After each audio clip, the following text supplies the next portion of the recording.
My husband said, "Those gunshots are at the school." Annunciation Catholic school parents. These kids knew what to do.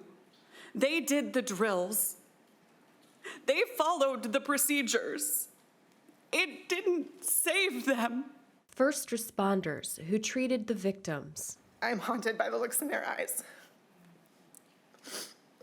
The looks of horror, as if their sense of safety in childhood had just been snuffed out in seconds. Faith leaders who comforted the community in the wake of the recent mass shooting.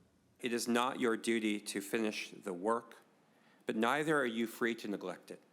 So please, do the most good that you can. And hundreds of others came to the Capitol to show their support for or advocate against Senator Zainab Mohammed's bill to ban semi-automatic military-style assault weapons. At Annunciation, the shooter fired more than 100 rounds with a high-powered rifle. That is why there were so many victims. That is why the injuries were so severe. The type of gun matters.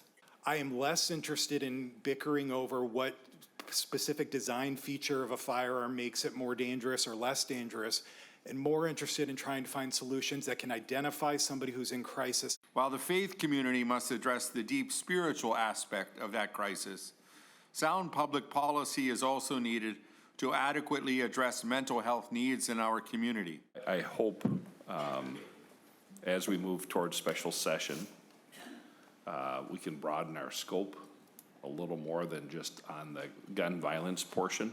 The bill was one of 13 introduced at the Senate's first Gun Violence Prevention Working Group meeting.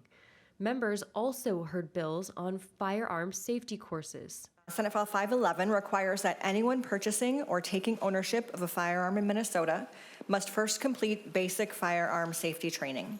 Do you have concerns that trying to put conditions on rights, such as enumerated in the Bill of Rights, would be struck down? The concept of regulating access to firearms is not anathema to the Second Amendment. They can and do and should coexist harmoniously. There was also a bill on the safe storage of firearms. We require things like life jackets, car seats, child-proof medicine caps, safety locks on chemicals. We expect responsibility in every other domain where danger is present, and firearms demand no less. We do know that this will save lives, and most of those happen to be children. And even medication. We need to have a robust discussion on this issue. All hoping to find common ground for the common good. Because even though the ideas on how to prevent gun violence differed, all who were present were unified in their desire to prevent more mass shootings. What happened on August 27th cannot be erased. It must stand for something. This must serve as a catalyst for meaningful change. We have a responsibility to act.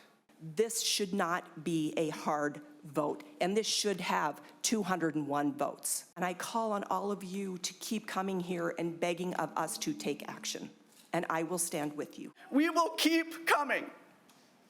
We will keep speaking until our children are safe. Veronica Marshall, Senate Media Services.